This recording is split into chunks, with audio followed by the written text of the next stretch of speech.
আপনি কি জানেন বিশ্বকবি রবীন্দ্রনাথ ঠাকুরের জীবনের সবথেকে বড় অনুপ্রেরণা কে ছিলেন? তিনি ছিলেন তার নতুন বৌঠান কাদম্বরী দেবী। কিন্তু জানেন কি, কবির বিয়ের ঠিক 4 মাস পরেই মাত্র 25 বছর বয়সে এই রহস্যময়ী নারী আত্মহত্যা করেছিলেন। কেন জোড়াসাঁকো ঠাকুরবাড়ির সেই অন্দরমহলে বিষ খেয়ে প্রাণ দিতে হয়েছিল তাকে?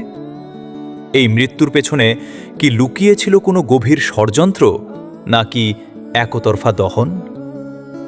রবীন্দ্রনাথের থেকে মাত্র 2 বছরের বড় ছিলেন কাদম্বরী। তারা ছিলেন শৈশবের খেলার সাথী, যৌবনের কাব্যিক প্রেরণা। কিন্তু 1883 সালে যখন মৃণালিনী দেবীর সাথে রবি ঠাকুরের বিয়ে হলো, তখন থেকেই যেন পরিস্থিতি বদলে যেতে শুরু করে। ঠাকুরবাড়ির সেই গুমুট পরিবেশে কাদম্বরী দেবী ক্রমে একা হয়ে পড়ছিলেন। 1884 সালের 19শে এপ্রিল। ঠাকুরবাড়িতে তখন খুশির আমেজ থাকার কথা ছিল, কিন্তু সেই রাতেই ঘটল চরম বিপর্যয়। অতিরিক্ত মাত্রায় আফিম খেয়ে আত্মহত্যার পথ বেছে নিলেন কাদম্বরী। কিন্তু কেন?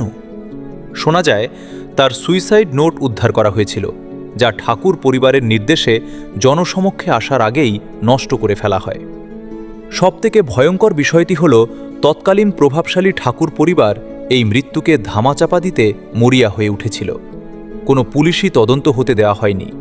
এমনকি তড়িঘড়ি করে বাড়িতেই শ্মশান তৈরি করে তার শেষকৃত্য সম্পন্ন করা হয়েছিল বলে অনেক ইতিহাসবিদ দাবি করেন। কেন এই গোপনীয়তা? কবি কি জানতেন তার বৌঠানের মনের ভেতরে চলা সেই ঝড়ের কথা? রবীন্দ্রনাথের অসংখ্য কবিতা আর গানে আজও কি সেই হারানো প্রিয়তমার হাহাকার মিশে নেই? কাদম্বরী দেবীর এই বিয়োগান্তক ঘটনাই কি জন্ম দিয়েছিল বিশ্বকবির ভেতরের সেই বিষাদকে? ইতিহাস বইয়ের পাতায় এই রহস্য আজও অস্পষ্ট। আপনার কি মনে হয়, কাদম্বরী দেবীর মৃত্যুর আসল কারণ কি ছিল? কমেন্টে আপনার মতামত জানান। আর ইতিহাসের এমন অন্ধকার ও রহস্যময় অধ্যায় জানতে আমাদের চ্যানেলটি এখনই সাবস্ক্রাইব করে রাখুন।